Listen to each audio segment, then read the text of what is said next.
दोस्तों, किसी गांव में एक बुद्धिमान ब्राह्मण रहता था। उसका एक दोस्त था जो एक पैर से लंगड़ा था, बहरा था। वह दूसरे गांव में रहता था। एक दिन वह ज्ञानी ब्राह्मण अपने बचपन के दोस्त से मिले के लिए घर से निकला। उससे दोस्त का घर काफी दूर था। वह ब्राह्मण रास्ते में जा ही रहा था कि उसे अचानक एक हष्ट-पुष्ट आदमी दिखाई दिया। वह भी उस ब्राह्मण के साथ चलने लगा। तो वह ब्राह्मण उस मनुष्य का नाम पूछता है तो वह अपना नाम महाकाल बताता है। वह ब्राह्मण भी सोचने लगा कि मुझे भी काफी लंबा जाना है, चलो एक साथ मिल गया जिससे रास्ता आसानी से कट जाएगा। अब ब्राह्मण और महाकाल दोनों साथ साथ चल रहे थे कि अचानक एक गांव आ गया।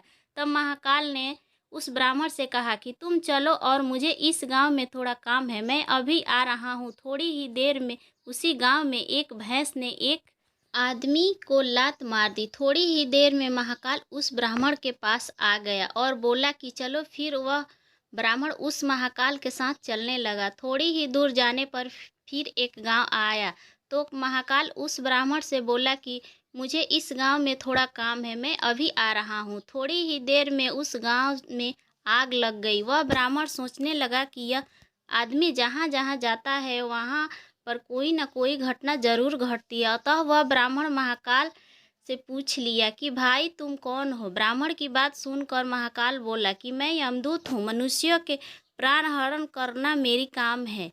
उसके बाद ब्राह्मण महाकाल से पूछा कि तुम यमदूत हो तो ये बताओ कि अगली मृत्यु किसकी होने वाली है। तब महाकाल ने कहा कि अगली मृत्यु तुम्हारे उसी मित्र की होने वाली है जिससे तुम मिलने के लिए जा रहे हो। वह ब्राह्मण सोचने लगा कि यदि ऐसी बात है तो मैं अपने मित्र से मिलने नहीं जाऊंगा। महाकाल ने ब्राह्मण से कहा कि तुम जो सोच रहे हो ऐसा कुछ भी नहीं होगा, होनी अटल है इसीलिए होकर रहेगी। थोड़ी देर में उस ब्राह्मण ने देखा कि उसका मित्र उससे मिलने के लिए बड़ी तेजी से चला आ रहा है। जैसे उसकी मित्र उस ब्राह्मण के पास पहुंचता है, हृदयाघात होने के कारण उसकी मृत्यु हो जाती है। इससे उस ब्राह्मण को बड़ा पछतावा होता है। वह ब्राह्मण उस महाकाल से पूछता है, अच्छा ये बताओ कि मेरी मृत्यु कब और कैसे होगी। तब महाकाल ने कहा कि तुम्हारी मृत्यु ठीक 6 महीने के बाद दूसरे राज्य में फांसी लगने से होगी।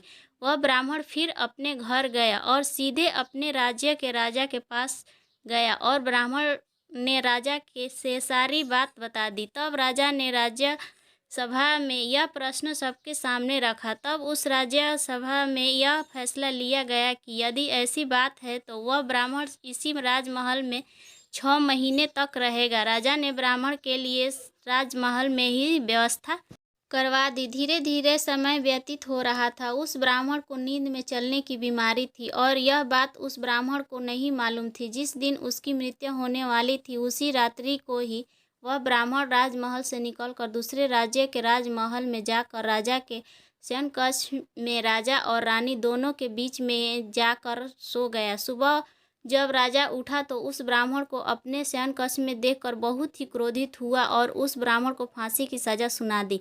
तब वह ब्राह्मण उस राज्य से सारी कहानी सुना डाली, जिसको सुनकर वह राजा अपना एक गुप्तचर अपने पड़ोसी राज्य के राजा के पास भेजकर सारी जानकारी ले ली। जिसको सुनकर वह राजा अपने फैसले पर बहुत पछता रहा था। लेकिन उस राज्य का एक नियम था कि एक बार राजा जो सजा सुना दे फिर चाहकर भी उसे नहीं बदला जा सका। राजा ने एक राजसभा लगाई और इसका उपाय पूछा। तब उस सभा में यह फैसला लिया गया कि एक पतले धागे का फंदा बनाकर आप ब्राह्मण को पहनाकर अपना वचन पूरा कर लीजिए।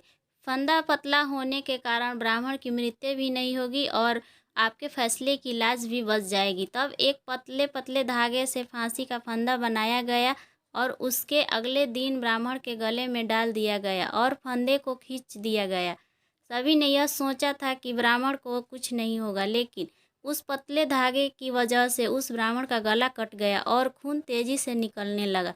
ज़्यादा खून बह जाने की वजह से उस ब्राह्मण की मृत्यु हो ही गई। शिक्षा। दोस्तों, हमारे भाग्य में जो लिखा होता है वह हर हाल में होकर ही रहता है, उसे बदला या काटा नहीं जा सकता है।